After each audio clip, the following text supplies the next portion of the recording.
जय श्री कृष्ण दोस्तों।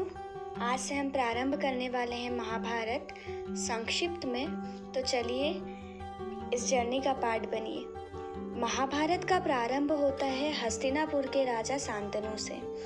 शांतनु की दो पत्नियां रहती है, सत्यवती और माँ गंगा।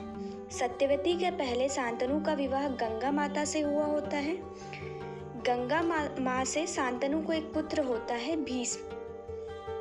इधर सत्यवती जो कि शांतनु से विवाह करने वाली है, सत्यवती कहती है कि यदि गंगा पुत्र भीष्म आपका पहले से पुत्र है तो मेरे पुत्रों को सिंहासन कैसे प्राप्त होगा। और सत्यवती शांतनु से विवाह करने का मना कर देती है।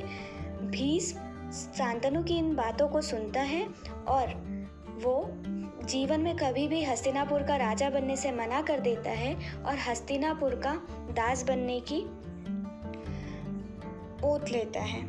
ठीक है, और बोलता है कि मैं हस्तिनापुर का हमेशा रक्षण करूंगा दास बनकर।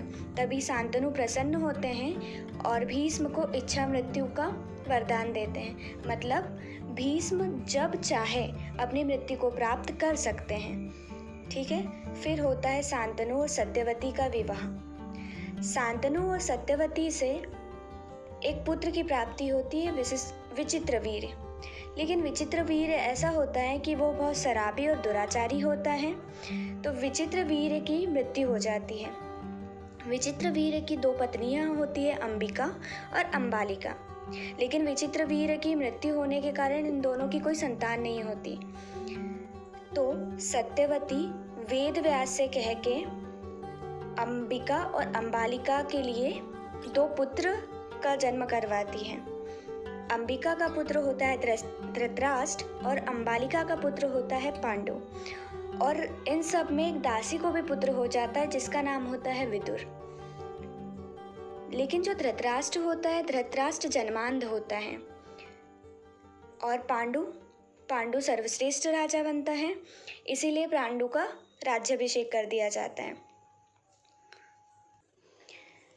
आगे चलकर धृतराष्ट्र का विवाह होता है गांधार कुमारी गांधारी से और गांधारी का भाई होता है शकुनी। और इधर पांडु का विवाह होता है कुंती भोज की राजकुमारी कुंती से। गांधारी और कुंती के पुत्रों के बारे में हम अगले एपिसोड में चर्चा करते हैं। आप महाभारत का ये फ्लो चार्ट देख रहे हैं। इस फ्लो चार्ट से आप काफ़ी आसानी से महाभारत को अच्छे से समझ पाएंगे। चलिए, ये हमारा पहला एपिसोड था। इसके आगे की कहानी हम आपको अगले एपिसोड में बताते हैं। जय श्री कृष्णा।